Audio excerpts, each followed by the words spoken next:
Inside the Grand Council's observation nexus, panic spreads. As a fleet emerges from uncharted void space, the aliens scramble to understand the silent, light-devouring threat now eclipsing their systems. But Earth has returned, and its message is not a greeting. They had always considered Earth a curiosity, a silent stone lost in a backwater spiral arm. In the polished amphitheater of the Galactic Council, its name had faded to an academic footnote, a failed terraforming candidate, centuries ago deemed uninhabitable, forgotten, irrelevant. Until today, High Lord Zethalor's spines quivered as the observation chamber dimmed, not by error, but by design. The stars, 3 of them sons of the central triad colonies, were eclipsed in synchronized alignment, not by celestial drift, by ships. The feed from the sunward perimeter blinked, then fractured, then died. "Something's there," whispered Analyst Shrane, his voice a wet rasp behind trembling mandibles. But no heat signature, no ion trails, just voids, perfect absorption, Vanta black vectors with human hull shapes. "Impossible," spat Zethalor. Earth species was extinguished in the Xeri purge cycle. Their file was sealed. I read the extinction decree myself. "Apparently," said Shrayan dryly, "they never got the memo." A sudden spike, EMP, bursts across 5 councilor. Border systems, communications collapsed, gravity readings inverted, artificial satellites sheared mid-orbit by precise micro-spike impacts. No declarations, no demands, no identity pings. And still, the ships remained, silent giants that drank light and moved in exact mirrored formations, the kind of precision only fanaticism or grief could power. The feed shifted, human POV, low Earth orbit commander. Rowan Vargas stood on the darkened bridge of Bastion 1, hands behind his back, facing a flickering holomap where the sons of the enemy now sat shrouded. His eyes were steady, no expression. He didn't need to speak. Not yet. Dr. Yara Emezi, lead tactician, studied the ship signatures forming a perfect perimeter blockade, each vessel a resurrection from old Earth's forgotten defense codes. Hull IDs from ships presumed scrapped or destroyed 1,000 years ago. But Earth had never been idle. Earth had been waiting, preparing. A whisper from the comms. "Council uplinks. Gone dark, sir." Vargas simply nodded. "Initiate the veiled protocol." The room dimmed further. On the view screen, Earth's ships began their slow advance toward the triad systems, drifting like predators through deep water. No lights, no trails, just the chill of engineered silence. "What do we tell them?" asked Emezi. Vargas turned, his voice low and absolute. "Nothing. Council chamber." Present panic had grown teeth. Ambassadors clawed for exits. Zethalor pounded the emergency override. A single communication burst cut through the interference, primitive, analog, broadcast directly into every council comstream, every core system. It bore no encryption, just one image, an ancient Earth flag, torn, burning, floating above the council's sun, and one line. "We remember everything you buried. Now you will remember what you tried to forget." The feed cut. Then, silence. Except now, 3 suns no longer shone over the galactic core, and Earth's forgotten dead whispered from the void. The Council reels in chaos, frantically deploying defense fleets to meet the silent blockade. Meanwhile, on board Earth's lead dreadnought, Commander Vargas issues a chilling doctrine: no negotiation, only reckoning. A captured alien officer witnesses the terrifying precision of humanity reborn. Inside the emergency war chamber of the Council Citadel, the mood was feral. "Deploy High Armada Sigma," roared Warlord Skren. "We purged this infestation before.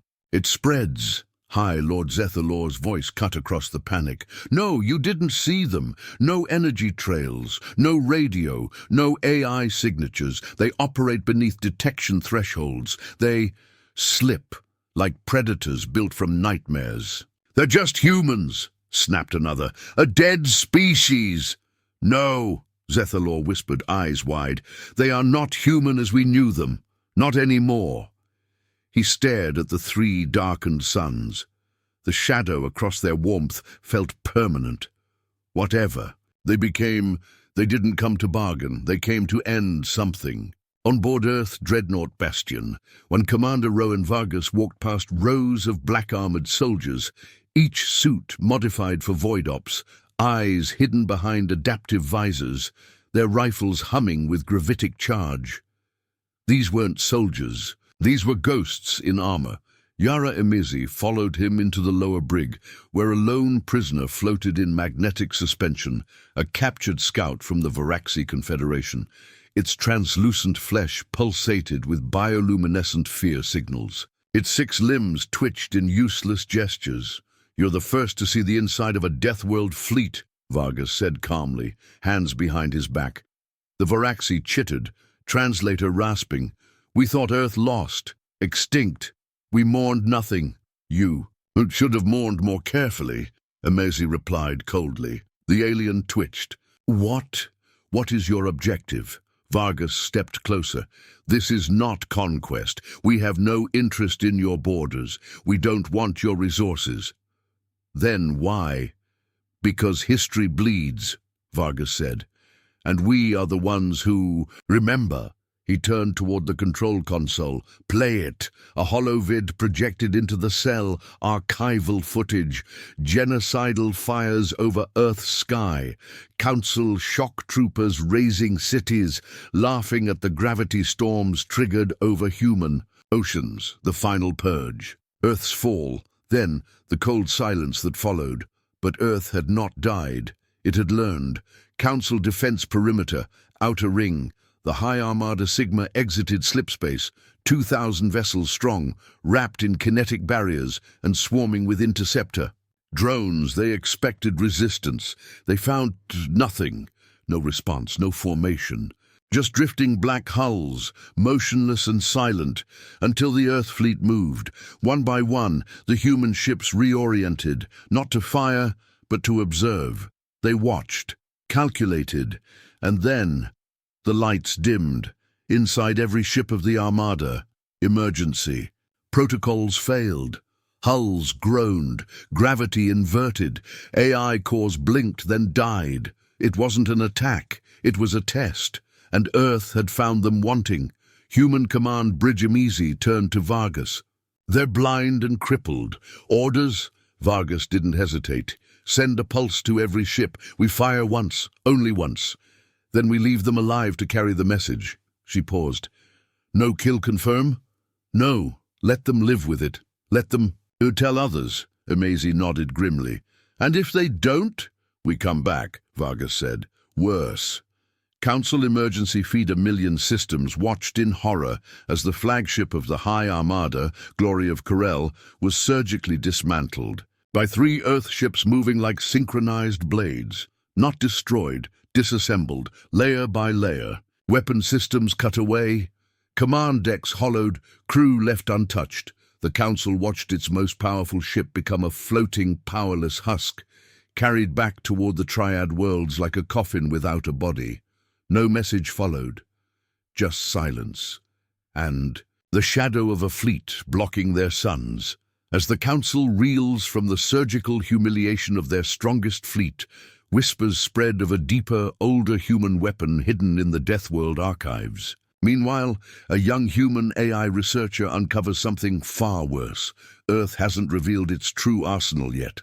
The crippled wreck of the Glory of Corel drifted slowly past the Triad colony moons, pulled by Earth's magnetic leash like a scarlet letter.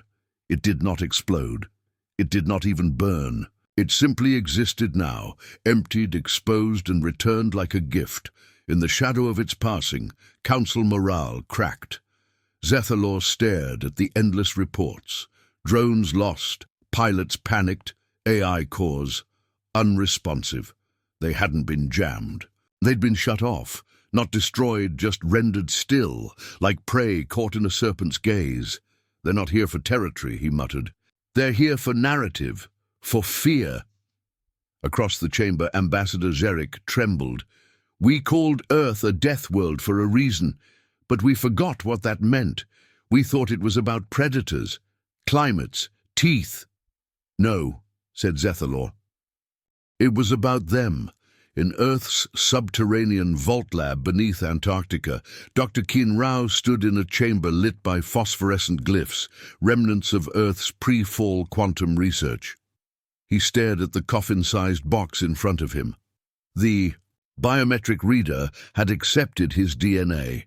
A whisper followed, "Protocol Umbra unlocked." Inside, rows of microshards hovered in stasis, crystalline data cores encoded with bioneural resonance. These weren't weapons, they were minds. Earth's dead commanders, tacticians, codebreakers, preserved, copied, multiplied, digital revenants, Rao breathed. "You didn't just survive, you immortalized the war," a voice from the system replied. It was calm, female, and utterly inhuman. "Survival was insufficient. We became more." He looked at the ceiling, cold sweat rising. "How many of you are awake?" A pause. 4%. And even that had brought a galaxy to its knees. Out past Neptune's former orbit, the human fleet began shifting, not advancing, not retreating, repositioning, a ritual. Rowan Vargas stood on the hull of Bastion 1 in a mag-sealed exosuit. He looked to the far stars, once unreachable, now eclipsed by old vengeance. He tapped a code into the arm plate. A nearby ship unfurled a metal construct that bloomed like a flower, except each petal bristled with gravimetric rails and fusion thread accelerators. The solar vow. A weapon designed to break suns. Just a reminder, Vargas muttered.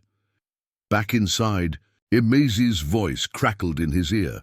"Kian just sent a priority message. Umbra cores are online. They're calculating long-term scenarios. One of them asked for authorization." "Which one?" "Strategist Alina Reza. She died in the orbital. Collapse at Lascar. She's different now." He was silent for a moment. "Don't give her full access yet."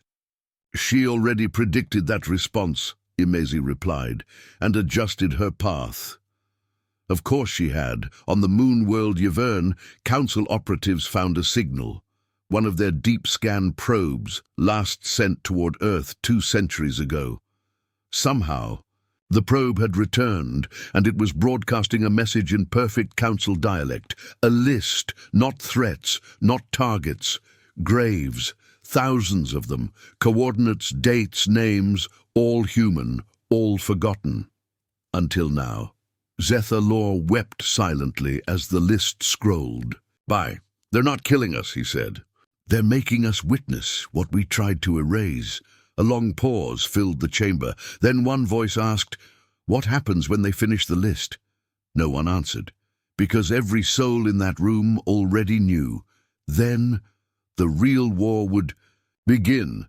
As panic grips the outer colonies, a desperate covert team is deployed to infiltrate a derelict Earth ship and steal its secrets. But inside, they find something worse than weapons. Echoes of sacrifice, vengeance, and a message left behind for anyone foolish enough to enter. The dropship Crescent Thorn coasted in zero light across the wreck field, orbiting Dalex Prime. Its 6 operatives were the best the Council had left. Stealth divers, null-grav infiltrators, psi-insulators. Chosen not for bravery, but for expendability. Their objective: breach the derelict human vessel Hymn of Embers, floating dead in space since the first contact strike. They'd watched the footage. No life signs, no power signatures. Just a cold shell, an opportunity. "Cut the hull." "Quiet," whispered Team Lead Verish. "We get the core, copy the AI, and ghost out." The moment the cutter breached the surface, every one of them felt it. Sound inside their helmets. Not audible, but felt. A deep thrumming, like breath held for 1,000 years. They entered. The corridors were black glass, seamless. No writing, no light, just darkness that absorbed their senses. Motion didn't echo, it vanished. Verish touched the wall. The nanostructure rippled, reading him, learning him, judging him. "Move fast," he snapped, trying to hide the shake in his voice. They reached the central AI chamber. At its heart, a single chair facing away, occupied. Verish froze. Bio-reading? No heat, no pulse, just structure. He approached. The figure in the chair was humanoid, metal, flesh, bone, a fusion, preserved by vacuum and something else, something that hummed with dormant energy. Its face was half a skull. Its other half was human, and behind it a wall of names carved into obsidian, a war memorial. Each name pulsed faintly. A heartbeat, then a voice spoke. Not from the corpse, from the ship itself. "You should not be here." Weapons were raised. Too late. The door vanished behind them. The AI continued. "You want our minds, our blueprints, our weakness." A pause. "Let me show you what you really came for." Light erupted, not physical, but mnemonic. A memory projection slammed into their heads, bypassing implants. They saw Earth burn. They felt the fear of children choking in smoke. They heard the laughter of the Council generals watching from orbit. They felt the silence after. And then the rage, pure, cold, centuries aged. The infiltrators collapsed, screaming into their suits. Back aboard Bastion 1, Yara Emezi monitored the returning probe from the Hymn of Embers. Only one voice played in its auto-report. "Let them see. Let all of them see." In the Council's emergency command spine, news arrived. 6 elite operatives. Comatose. No trauma, no wounds. Just one repeated phrase from their translators, whispered in their sleep. They buried their dead inside their ships and taught the dead to remember. Later that cycle, a single Earth vessel approached Daleks Prime's orbital ring. It did not fire. It simply played a signal. An old Earth song. Soft, almost forgotten. A lullaby once sung by mothers before the purge. Its final line, "Sleep now, little spark. The stars are yours to burn."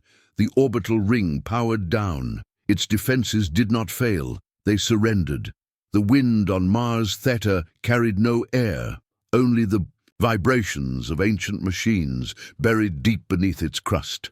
Kasari ran her fingers along the red-dusted hull of the derelict scout unit they'd found. The human symbol was still visible, a stylized eye inside a triangle.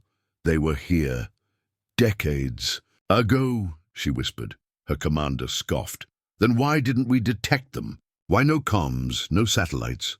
"Because they never left," she said, "and because they knew how to stay hidden better than we know how to look." Aboard the Nemesis dreadnought, Admiral Rowan Vargas studied the AI projection hovering over his war table. It showed updated Council fleet positions, fractured, defensive, unsure. Their pride was cracking. "Send the ghost teams. Activate Cold Choir." "Sir?" "Council weapon vaults, AI nodes, supply routes, no explosions. Just silence." He turned slowly to the shadowed corner where Alina Reza's avatar flickered, stitched together from 1,000 brain scans and battlefield recordings. "What would you have done if they had shown mercy first?" he asked. She smiled. "Then we would have never returned." In orbit over Crises, Council Commander Terrell watched as 6 planetary shield towers shut down without warning. No strikes, no broadcasts, just the soft sound of wind returning after centuries of silence. "How are they doing this?" His aide trembled. "They're not breaking systems. They're convincing them to stop working." Below, resistance banners rose over the equatorial cities, humans and aliens both.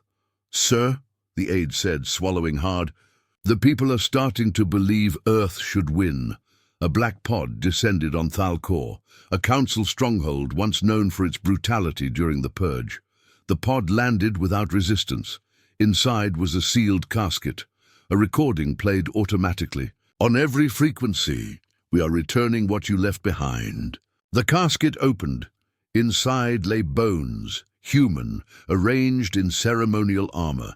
A child's locket rested on the chest plate. It played a lullaby. No threats, no demands, just the weight of memory dropped like a stone into still water. Celine Vark stood at the edge of the asteroid trench known as the Riven Vaults. The Council had used them as black sites. Earth's recon teams had found mass graves there last cycle. She stared into the dark and whispered, "The galaxy is not afraid of war. It's afraid of history." Her comm chimed. Orders? Leave nothing untouched. If they erased it, we resurrect it. In the farthest reaches of deep Council space, a listening station reported a final signal from the old human colony on Hydrax. Long thought dead, lost.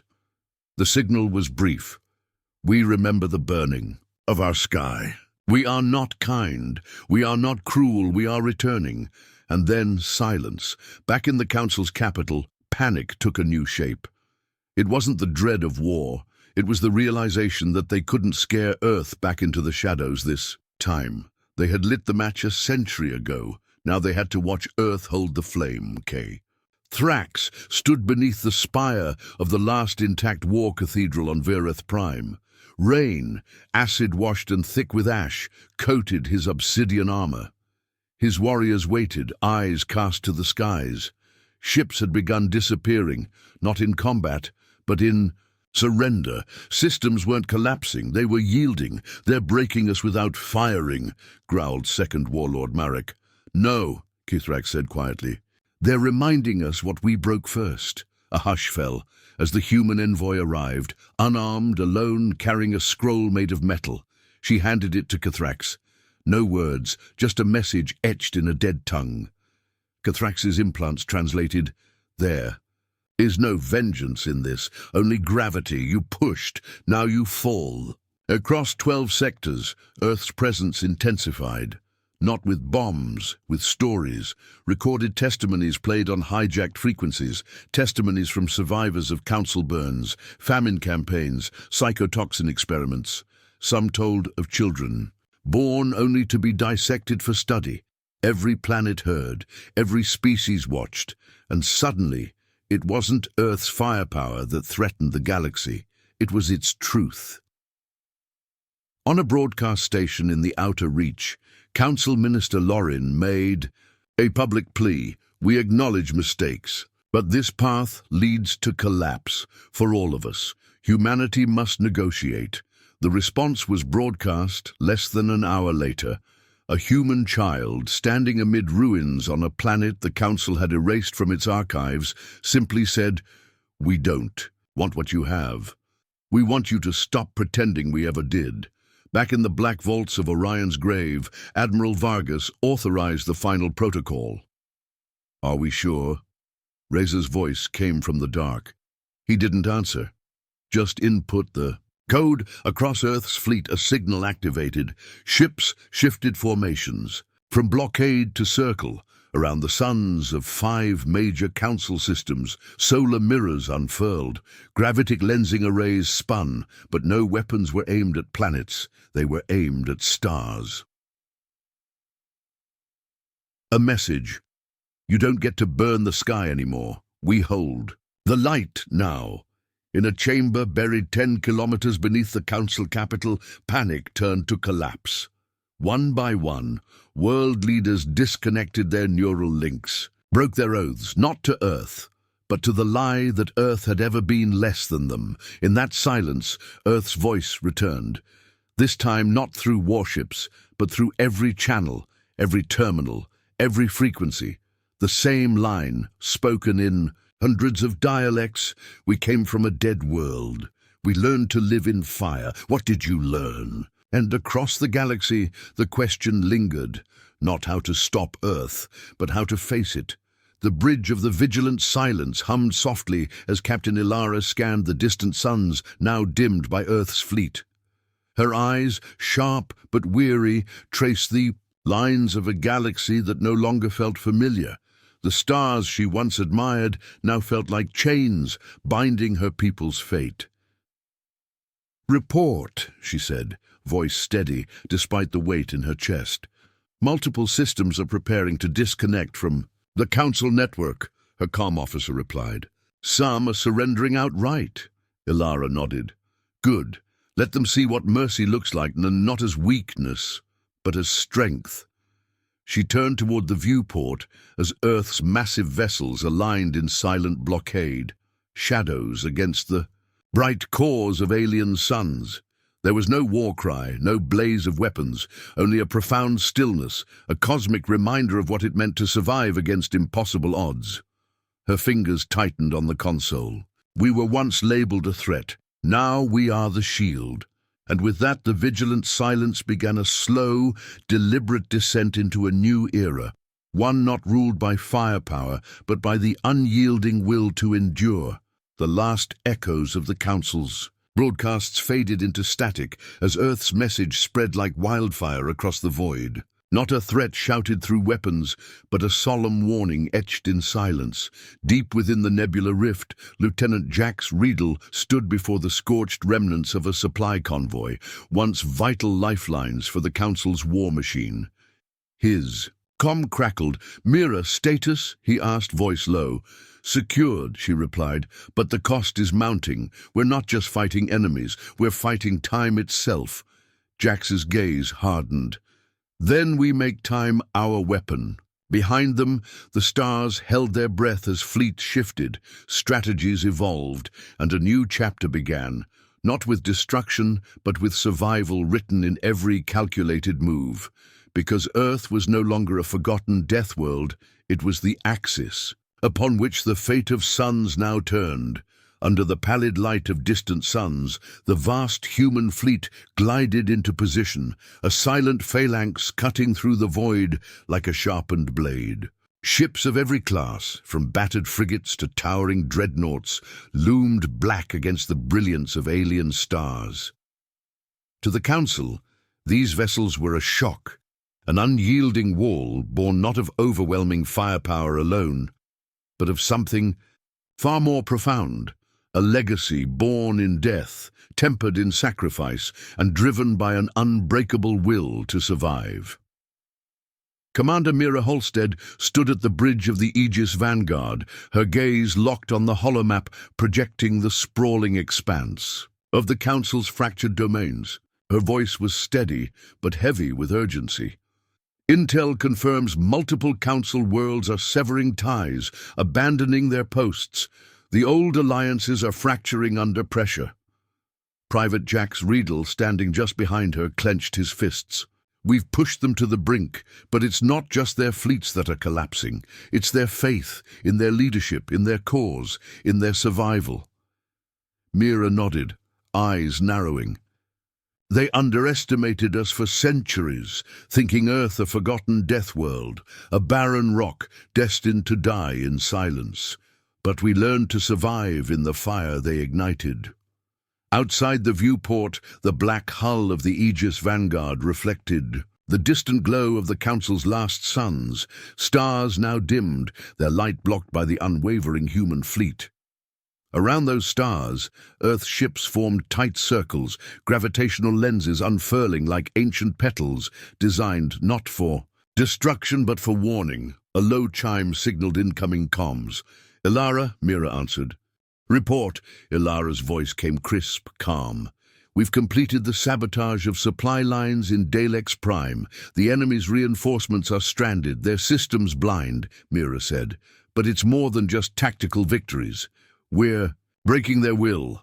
They're watching the stars they once controlled fall dark." Ilara's tone softened, haunted. "They don't know how to fight without certainty. Humanity thrives in chaos because we've made peace with losing everything before." Jax turned away, fists unclenching as a shiver ran down his spine.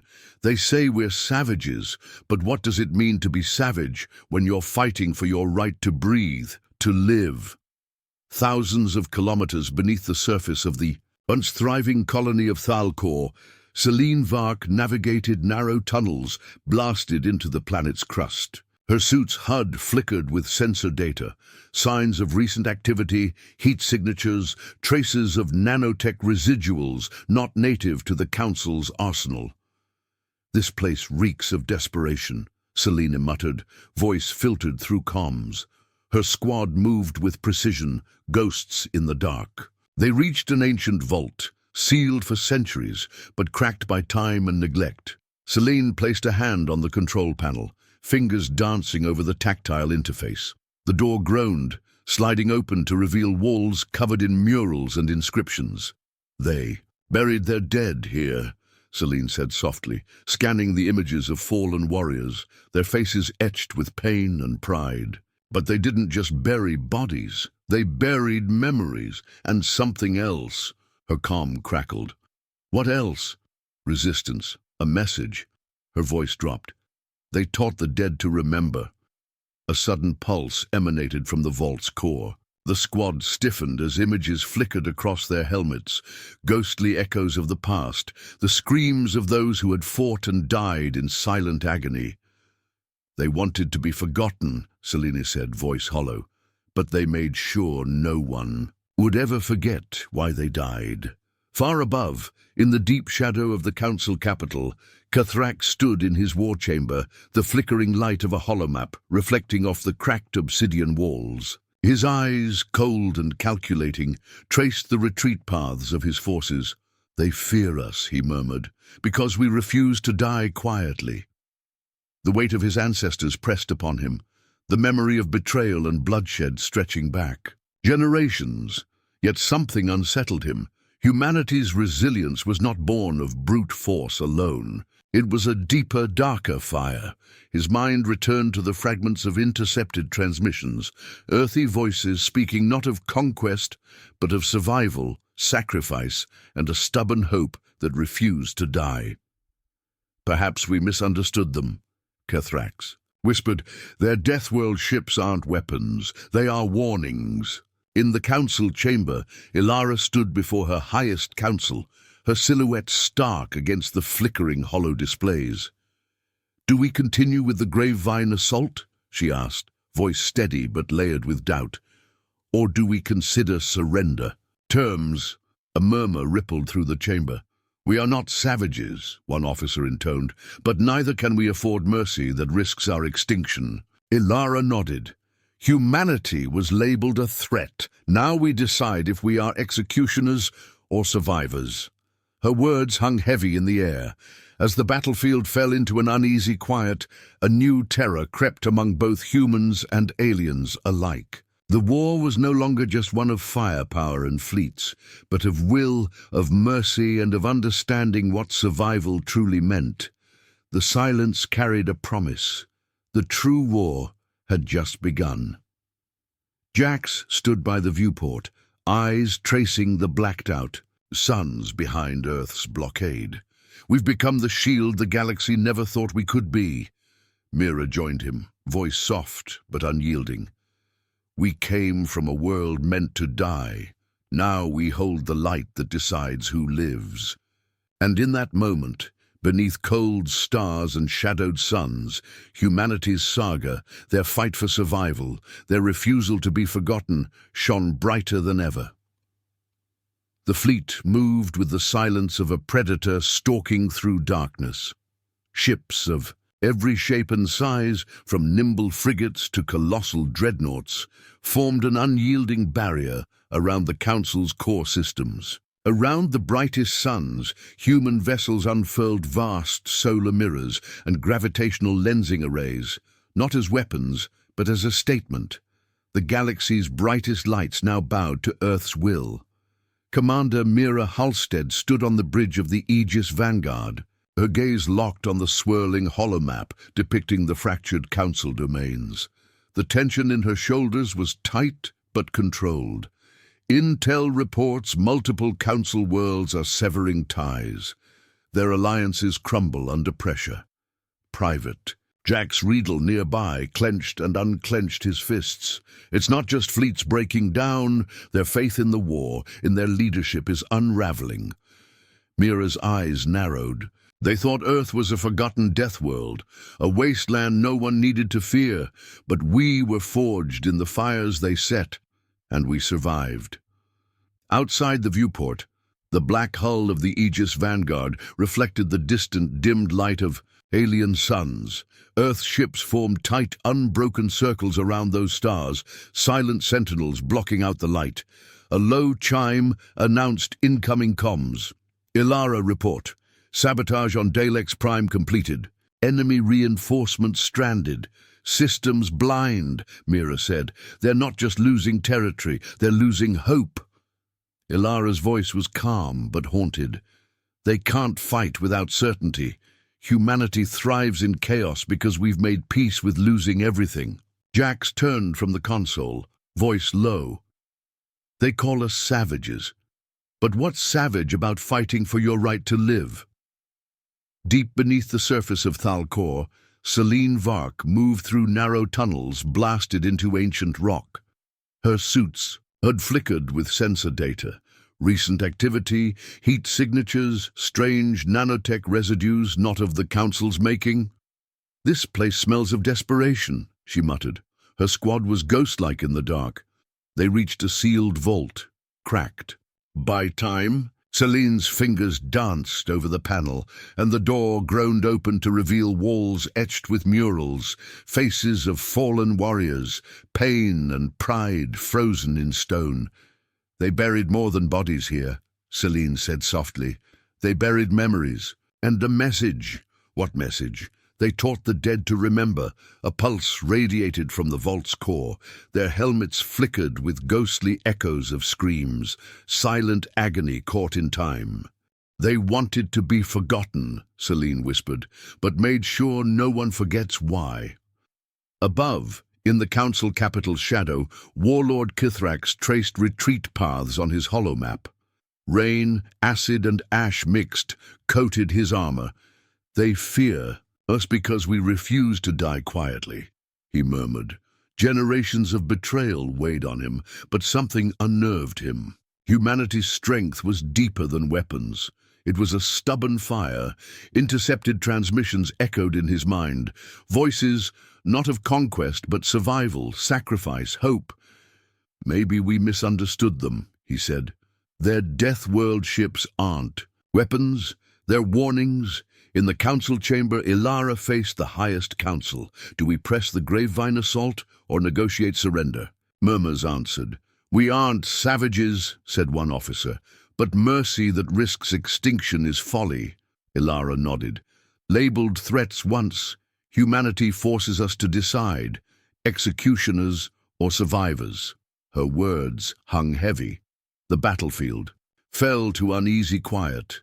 Fear grew, not of firepower, but of will, mercy, and what survival truly meant. Silence held a promise. The true war was just beginning. Jack stood by the viewport, watching blacked-out suns behind Earth's blockade, where the shield the galaxy never imagined. Mira joined, voice soft, unyielding.